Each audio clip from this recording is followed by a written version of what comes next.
시작하기 전에 구독과 좋아요 눌러주세요. 어디에서 보고 계신가요? 댓글 남기면 그곳으로 사랑의 하트를 보낼게요. 이리 고운 것을 짐승도 제 새끼는 푼건을 어찌 사람이 이 꽃송이를 눈밭에 버렸단 말이냐. 조선 중엽, 기나긴 대흉령과 혹독한 한파가 한양 변두리를 덮치던 밤이었답니다.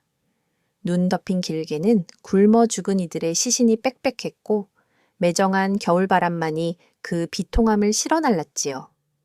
도대체 무엇이 이토록 가련한 목숨들을 얼어붙게 한 것일까요? 조선 중엽, 하늘의 뜻이었는지 땅의 심술이었는지 모를 기나긴 대흉년이 온 나라를 핥히고 지나갔습니다. 그해 겨울은 유독 혹독하여 얼어붙은 대지 위로 칼날 같은 한파가 쉴 새 없이 몰아쳤지요. 도성의 화려함이 미치지 못하는 한양 변두리는 그야말로 생지옥과 다를 바 없었습니다. 밤새 내린 눈은 가난한 이들의 초가 지붕을 무너뜨렸고 길게는 허기와 추위를 이기지 못하고 쓰러진 이들의 시신이 마치 버려진 집단처럼 즐비했지요. 그 곁을 지나는 산자들의 눈빛마저 죽은 듯 공허했으니 매서운 겨울바람만이 그들의 못다한 통곡을 실어나르며 음산하게 울부짖을 뿐이었습니다. 이 참혹한 시절, 인적 끊긴 깊은 산속의 폐사에서 묵묵히 불도를 닦던 한 승려가 있었습니다. 절간의 양식은 바닥난 지 오래여 부처님께 올릴 공양미 한 톨 없는 처지였습니다. 며칠을 굶어 헬쑥해진 얼굴이었으나 그는 자신의 굶주림보다 세상의 고통을 먼저 아파하는 자였습니다.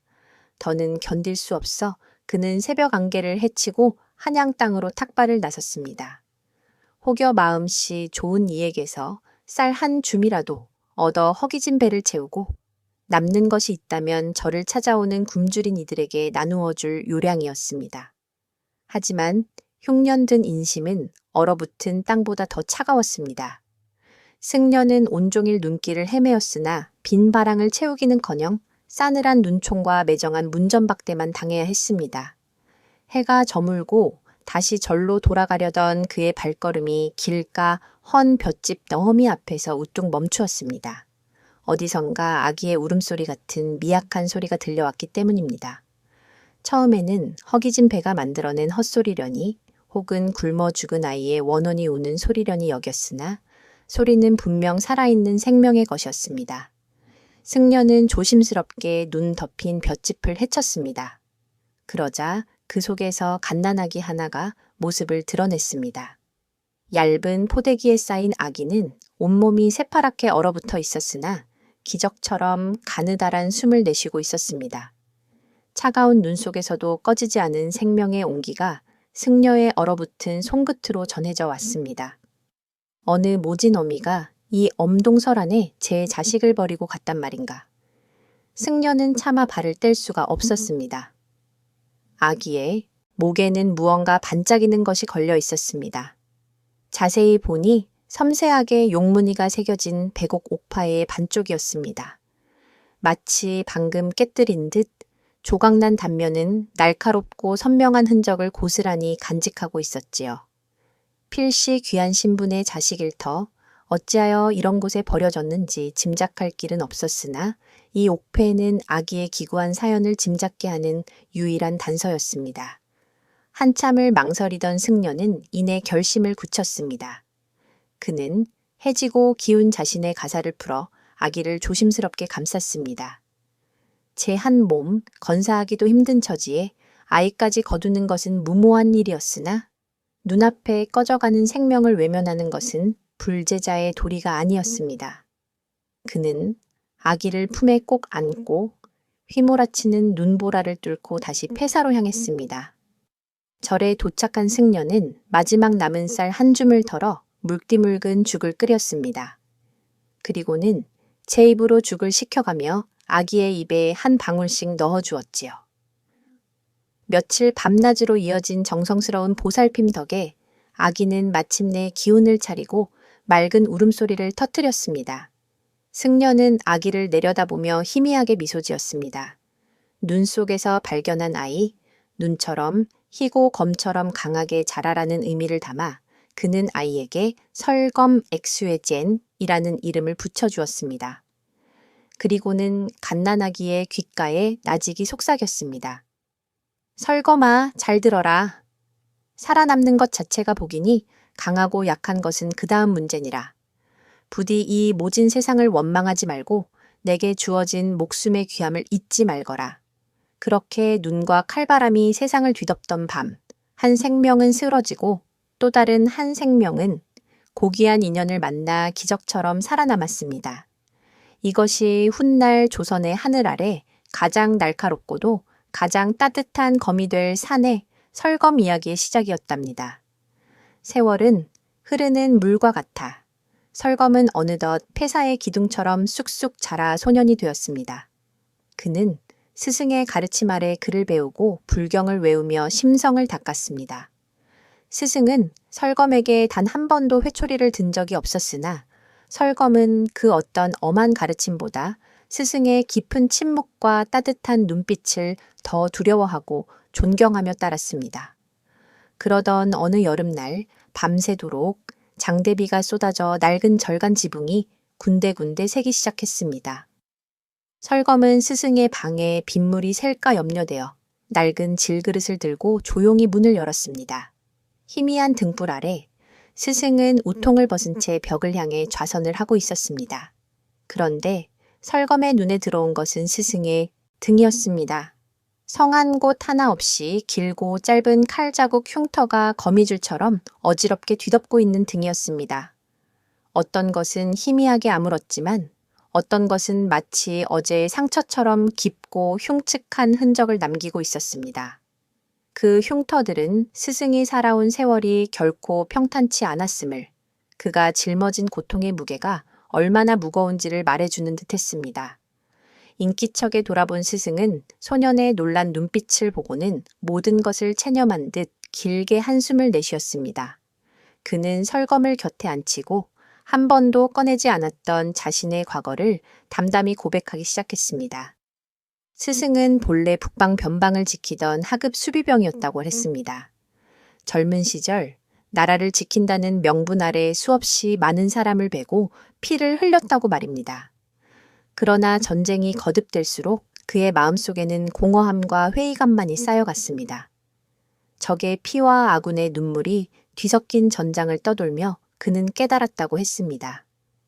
이기는 자도 지는 자도 없는 오직 죽음과 원한만이 남는 사륙의 굴레의 깊은 염증을 느꼈던 것입니다. 그리하여 그는 칼을 버리고 속세를 떠나 머리를 깎고 부처님께 귀의하게 되었다고 했습니다.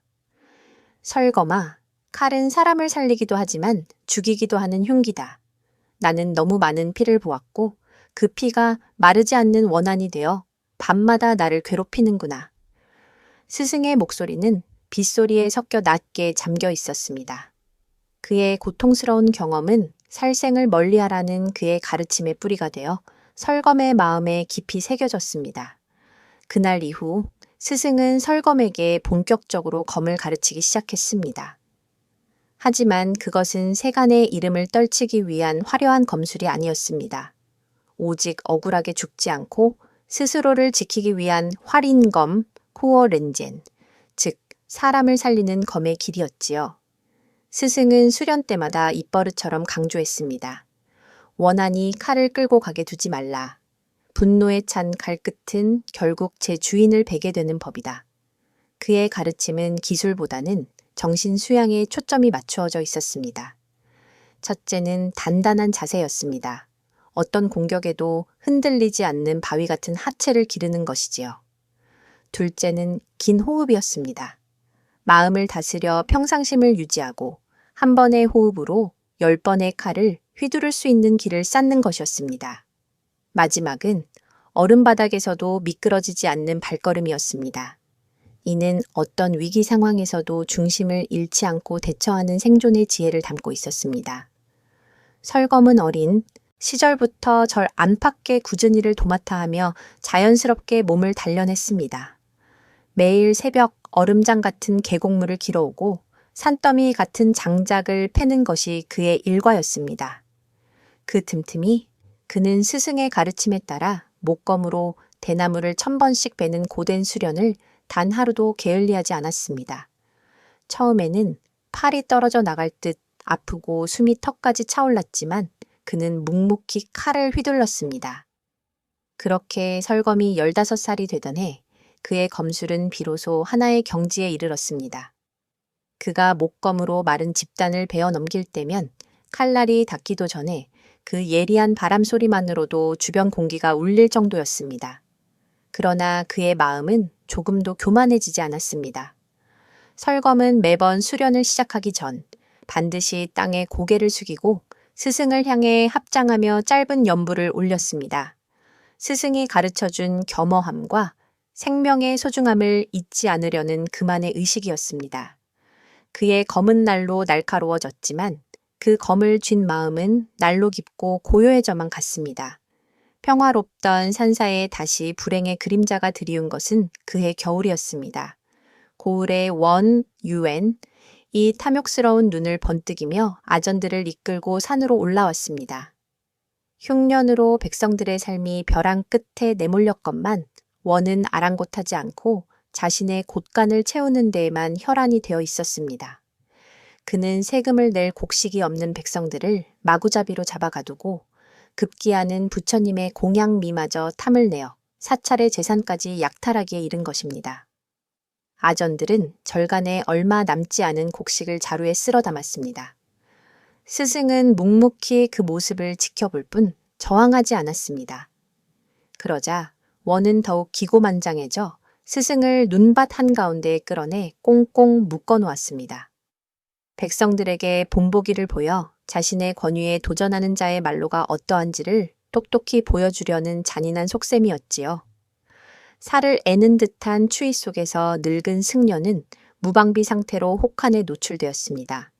이 소식을 듣고 과거 스승에게서 묽은 죽 한 그릇이라도 얻어먹었던 인근의 가난한 백성들이 눈길을 헤치고 달려왔습니다.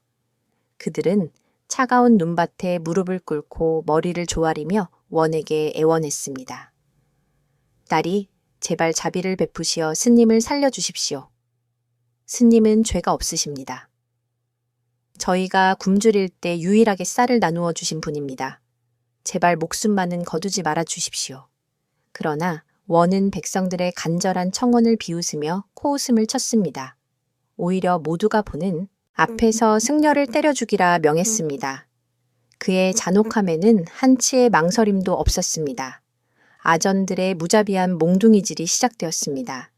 뼈가 부러지고 살이 터져 선홍색 피가 하얀 눈밭을 붉게 물들였습니다.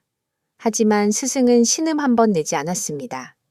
그의 눈은 아전들에게 붙들려 땅에 짓눌린 채 이 모든 광경을 지켜보고 있는 설검에게 고정되어 있었습니다. 스승은 마지막 남은 힘을 다해 입을 열었습니다. 그의 목소리는 거의 들리지 않았으나 그 입모양만은 똑똑히 보였습니다. 원하니 칼을 끌고 가게. 두지 말라. 그것이 스승이 사랑하는 제자에게 남긴 마지막 유언이자 평생에 걸친 가르침의 정수였습니다.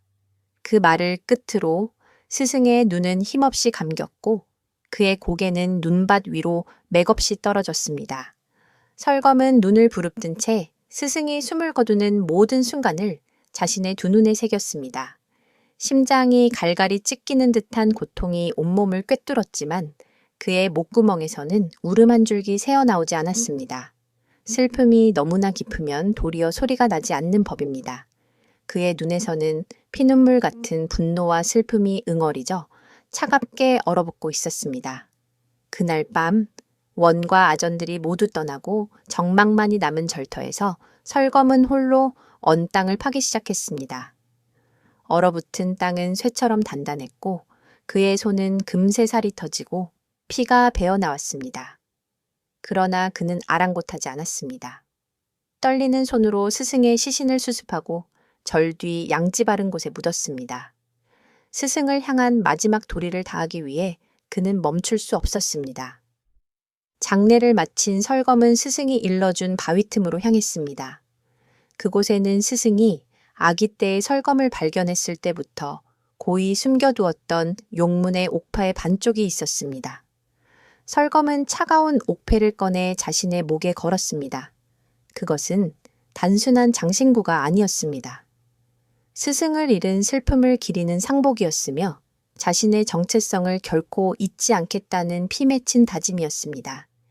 이제 세상에 홀로 남겨진 설검의 가슴 속에는 스승의 마지막 유언과 차가운 옥파에만이 남아 그의 앞날을 비추는 희미한 등불이 되어주고 있었습니다.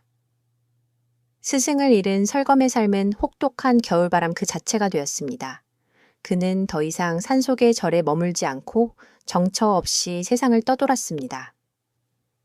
다해진 헝겊 옷을 걸치고 며칠씩 굶는 일이 다반사였습니다. 그의 얼굴에는 언제 생긴 것인지 모를 깊은 상처가 남아 마치 바람칼에 베인 듯한 거칠고 고독한 인상을 주었습니다. 양반가의 자제들은 그를 보고 길가의 떠돌이 개처럼 여기며 손가락질하고 멸시했지만 스승의 은혜를 기억하는 가난한 백성들은 달랐습니다. 그들은 설검을 절 스님의 아들이라 부르며 애틋한 연민과 남모를 존경심을 표했습니다. 그들이 건네는 주먹밥 한 덩이가 설검에게는 세상 그 어떤 진수성찬보다 따뜻한 위로가 되었습니다. 한편 고을 원의 무력은 날이 갈수록 끝을 모르고 부풀어 올랐습니다. 그는 백성들의 고열을 짜내는 것만으로는 성에 차지 않아 이제는 자신의 권력을 더욱 공고히 할 계략을 꾸미기 시작했습니다. 원은 고을을 지킬 호위신을 뽑는다는 허울조순 명목을 내걸고 무술대회를 열었습니다. 하지만 그의 진짜 속셈은 대회를 통해 힘께나 쓰는 자들을 모아 사사로이 군사, 즉 사병, 시빙을 길러내려는 것이었습니다. 그 힘으로 백성들을 더욱 혹독하게 쥐어짜고 혹시 모를 중앙의 감찰에도 대비하려는 교활한 계략이었지요. 이 소문은 떠돌이 설검의 귀에도 들어갔습니다. 그는 원의 이름 석자를 듣는 순간 가슴속에서 차갑게 식어있던 분노가 다시금 들끓는 것을 느꼈습니다. 그러나 그는 스승의 마지막 유언을 떠올리며 복수심을 억눌렀습니다. 대신 그는 다른 뜻을 품고 대회장으로 향했습니다. 얼굴의 절반을 낡은 천으로 가린 채 대회장에 오른 그는 뭇 사내들이 자신의 무용을 뽐내며 명예와 부를 탐하는 와중에도 묵묵히 자신의 차례를 기다렸습니다. 설검의 목소리는 낮았으나 그 울림은 장내의 소란을 단숨에 잠재웠습니다. 소인은 벼슬도 재물도 원치 않습니다. 다만 억울하게 빼앗긴 절의 면세 문서를 돌려주시고 곳간을 열어 굶주린 이들에게 쌀 30가마를 풀어주십시오. 그 당당한 요구에 구경하던 백성들 사이에서는 탄성이 터져 나왔고 구석에 웅크리고 앉아있던 삿갓 쓴 늙은 거지 하나도 고개를 들어 설검을 유심히 지켜보았습니다. 반면 단상 위의 원은 기가 차다는 듯 코웃음을 쳤습니다. 그러나 설검이 고개를 숙여 예를 갖추는 순간 그의 옷깃 사이로 반짝이는 무언가가 원의 눈을 찔렀습니다. 원의 눈동자가 거칠게 흔들렸습니다. 반쪽 난 용문의 옥파에. 그것은 15년 전 자신이 직접 죽여 없애라 명했던 아이의 물건이었습니다. 죽은 줄 알았던 망령이 살아 돌아온 것입니다. 놈이 살아있다면 자신의 목이 달아나는 것은 시간 문제였습니다. 공포는 순식간에 사리로 바뀌었습니다. 두려움이 원의 온몸을 휘감았습니다. 자신의 추악한 과거가 만천에 드러날지도 모른다는 공포가 그의 이성을 마비시켰습니다. 그는 이 자리에서 설검을 제거하여 영원히 입을 막아버려겠다고 결심했습니다. 원은 설검의 정당한 요구를 교묘하게 비틀어 역모의 증거로 둔갑시켰습니다. 네 이놈, 감히 관아의 무술대회에서 쌀을 달라며 백성을 선동하는 것이냐. 이는 필시 불순한 무리를 규합하여 나라의 반기를 들려는 역적의 흉계가 틀림없다. 여봐라, 저놈을 당장 포박하라. 원의 고함과 함께 미리 대기하고 있던 40여 명의 군졸이 창칼을 빼들고 대회장을 빽빽하게 에워쌌습니다. 굳게 닫힌 문은 설검에게는 거대한 무덤의 입구와도 같았습니다. 축제를 알리던 요란한 북소리는 이제 처형을 재촉하는 불길한 울림으로 변했고 구경거리가 생겼다는 듯 귀빈석의 양반들은 박수를 치며 환호했습니다. 스승의 유지를 잇고 굶주린 이들을 돕고자 했던 설검의 정의로운 행동은 원의 비열한 계략에 의해 절체절명의 위기를 맞이하게 된 것입니다. 사방이 막힌 경기장은 순식간에 피비린내에 나는 사륙의 장으로 변했습니다. 40여 명의 군졸들이 외치는 함성과 함께 날카로운 칼날들이 사방에서 설검을 향해 파고들었습니다. 설검은 바람처럼 움직이며 공격을 피했지만 수적인 열세는 어쩔 수 없었습니다. 그의 등 뒤에서 날아온 칼날 하나가 그의 살을 깊게 찢고 지나갔습니다. 타는 듯한 고통이 등줄기를 타고 흘렀지만 그는 신음조차 내지 않았습니다. 그보다 더 그의 마음을 아프게 한 것은 백성들에게 나누어 주려 했던 쌀가마들이 군졸들의 발에 짓밟혀 피와 진흙탕 속에 처참하게 널브러지는 광경이었습니다. 스승을 죽인 원수에 대한 분노, 짓밟힌 백성들의 희망에 대한 슬픔이 한데 뒤섞여 그의 가슴 속에서 폭발했습니다. 순간 그의 눈에 핏발이 서고 이성을 잃은 검이 한 군졸의 목을 향해 날아들었습니다. 사람을 베어 죽일 뻔한 바로 그 찰나 그의 뇌리에 얼음물처럼 차가운 스승의 목소리가 울려 퍼졌습니다. 원한이 칼을 끌고 가게 두지 말라. 설검의 손이 허공에서 멈칫했습니다. 스승의 마지막 유언이 아니었다면 그는 이미 복수심에 사로잡힌 살인귀가 되었을지도 모릅니다. 그는 깊은 숨을 내쉬며 끓어오르는 분노를 가라앉혔습니다. 스승의 가르침이 그의 복수심을 제어하고 그의 검이 가야 할 길을 다시 비추어 주었습니다. 그는 더 이상 사람의 목숨을 노리지 않았습니다. 대신 그의 검은 더욱 빠르고 정확하게 움직이기 시작했습니다.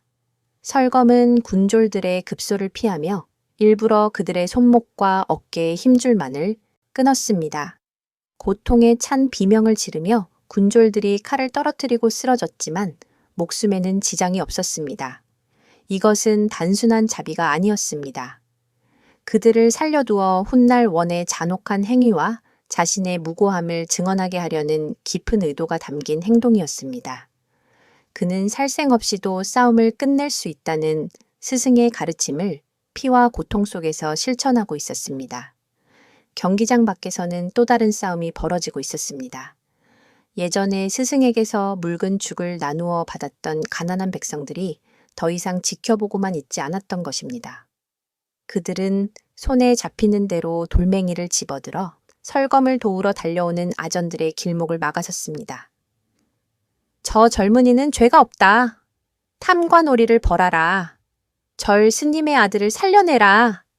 비록 맨주먹에 돌멩이뿐인 미약한 저항이었지만 그들의 필사적인 외침과 용기는 원의 군사들에게 큰 혼란을 주었습니다. 그들은 자신의 몸을 던져 설검이 포위망을 빠져나갈 아주 짧은 시간을 벌어주었습니다. 이것은 오래전 스승이 베푼 작은 온정이 돌고 돌아 가장 절박한 순간에 제자에게로 돌아온 인과응보의 결과였습니다. 설검은 백성들이 만들어준 틈을 놓치지 않았습니다. 자신을 향해 쏟아지는 칼날 속에서도 스승의 가르침을 지켜냈고 이름 모를 백성들의 도움으로 간신히 죽음의 위기를 벗어날 수 있었습니다. 그는 상처 입은 몸을 이끌고 경기장 담을 넘어 필사적으로 도망쳤습니다.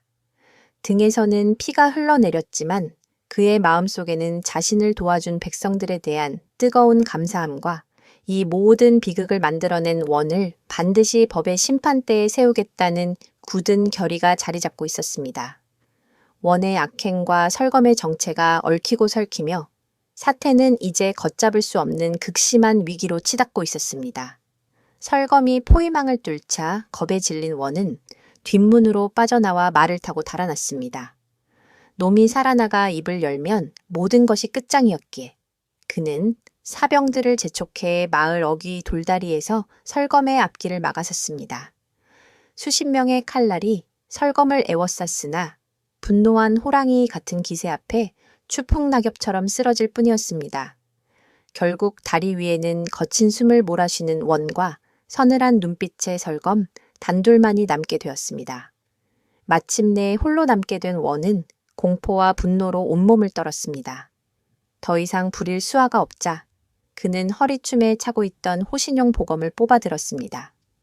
금은으로 화려하게 치장되었으나 한 번도 피를 묻혀본 적 없는 껍데기뿐인 칼이었습니다. 네 이놈, 천한 것이 감히 누구 앞이라고. 원은 악을 쓰며 칼을 휘둘렀으나 그 움직임은 겁에 질린 어린아이의 발버둥처럼 위태롭고 빈틈투성이었습니다. 오랜 세월 수련을 쌓은 설검의 눈에는 그의 모든 움직임이 훤히 보였습니다. 반면 설검이 손에 쥔 것은 싸움 중에 부러진 목검 조각에 불과했지만 투박하고 꾸밈없는 그의 움직임은 군더더기 없이 간결하고 날카로웠습니다. 그는 원의 목숨을 노리는 대신 스승의 가르침대로 상대의 전투력을 무력화시키는 데에만 집중하며 매번 원의 손목을 정확히 겨누었습니다. 설검의 목검이 벼락처럼 원의 정수리를 스쳤습니다. 텅! 하는 소리와 함께 원의 탄건과 관모가 강물로 처박혔습니다. 이어 툭! 하고 상투가 잘려나가자 헝클어진 머리카락이 귀신처럼 얼굴을 덮었습니다. 신체발부 수지부모라 하였거늘 양반으로서 짐승만도 못한 꼴이 된 것입니다. 그것은 목이 베이는 것보다 더한 조선의 선비로서 씻을 수 없는 치욕이었습니다.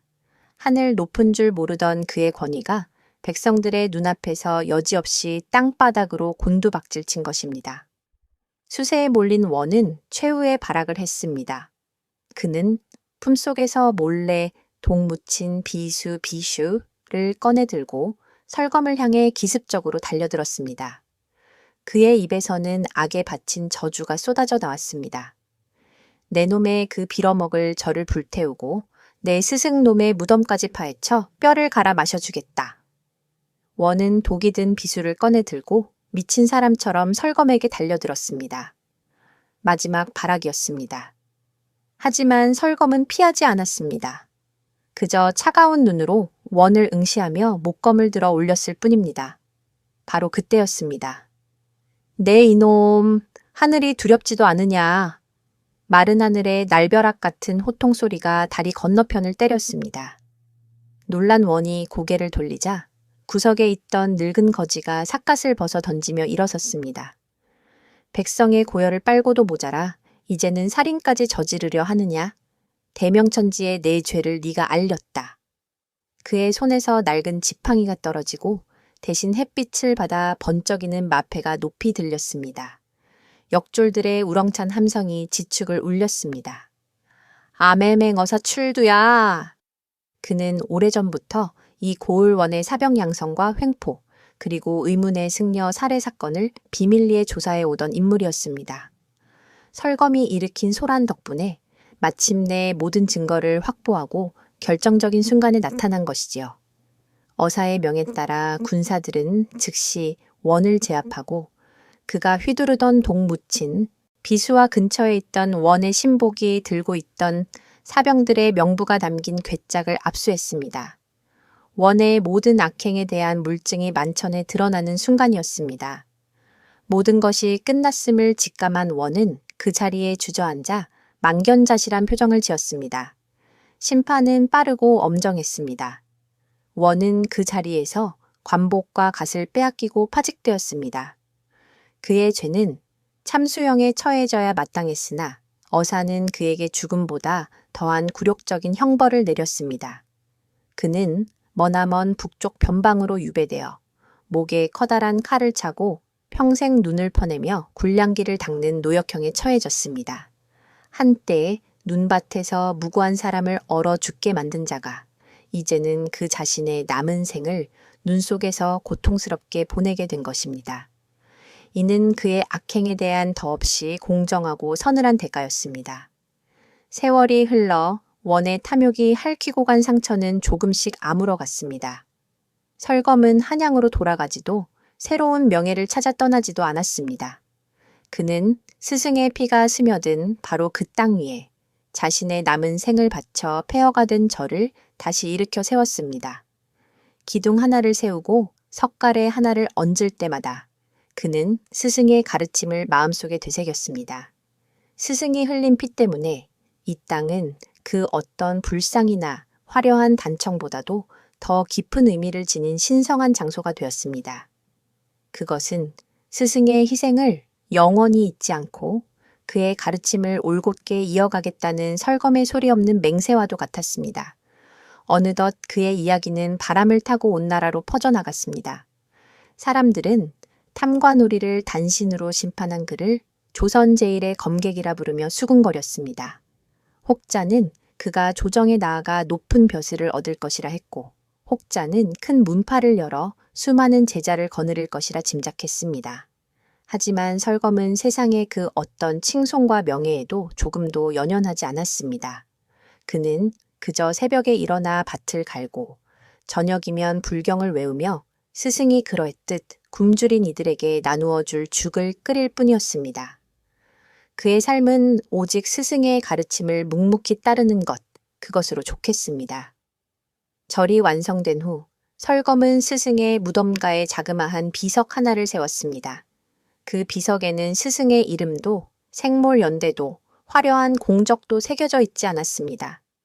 그저 투박한 글씨체로 새겨진 단 한 줄의 글귀만이 있을 뿐이었습니다. 이 목숨, 스승께 갚는다. 이 짧은 문장은 설검의 삶 전체를 관통하는 유산이 되었습니다.